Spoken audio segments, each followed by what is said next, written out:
Hi guys, it's Androidpipe.com and I'm here with a game called Motoheroz, published by Ubisoft.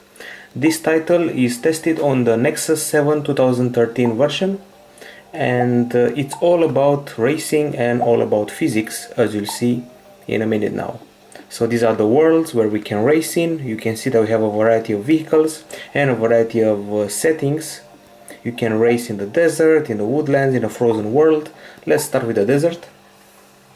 This is a free game and it's a physics-based racing title. It was a Wii game initially, and aside from racing, you'll also be able to find treasure chests, and you'll always have to beat the ghost of a previous racer and get a better time.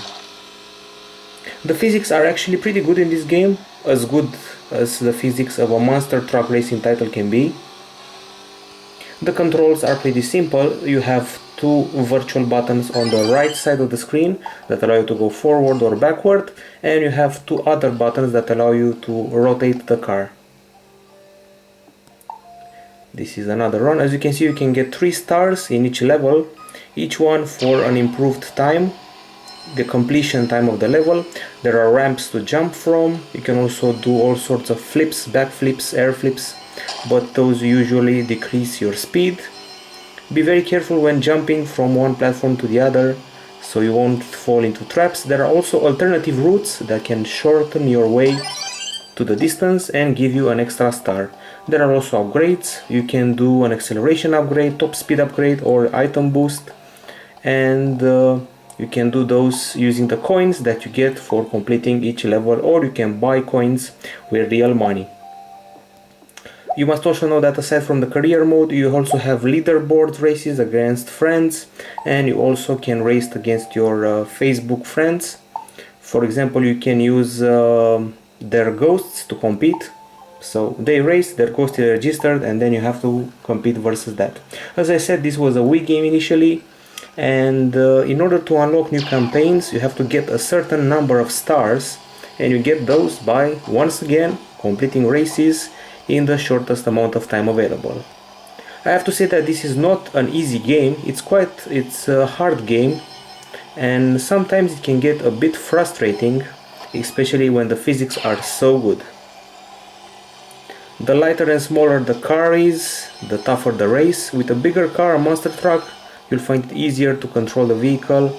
The smaller car feels flimsy and it can easily roll away when it hits an obstacle. By the way, you can also use items.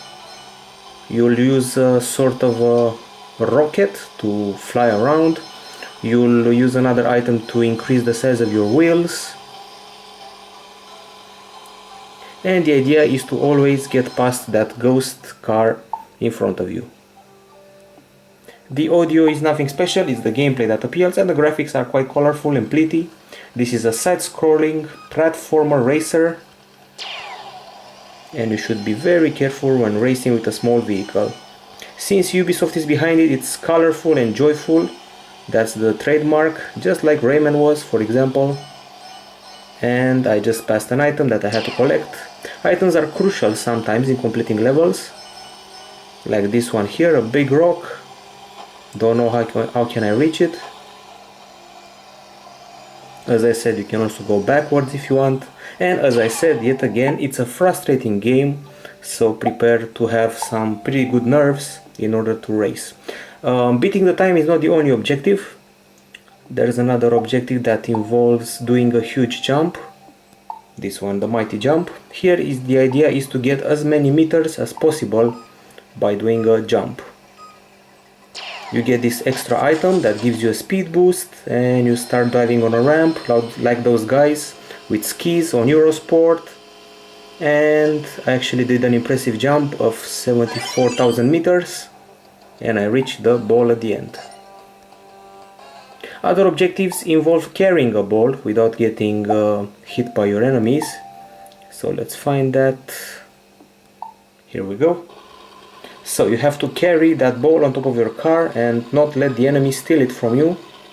As you can see, the objectives will be diversified, but the idea is always to complete the race ahead of your enemies. I just used a spring to get ahead, another item, and as you can see, that guy is chasing me. We're collecting coins, By the way, the screen of the Nexus 7 2013 is pretty crisp, and I failed. You'll see me failing a lot of times because this is a hard game, not for the faint-hearted, not for those with, let's say, high blood pressure. You'll get annoyed and frustrated and give up the game pretty fast. There are 6 vehicles to play with, there are 30 tracks to have fun with, leaderboards, and even some treasures to come across as you keep racing and try to fulfill your objective. You can, as I said, find treasures, and you get a variety of hints before the races start. Let's do one more race here, one of the toughest one.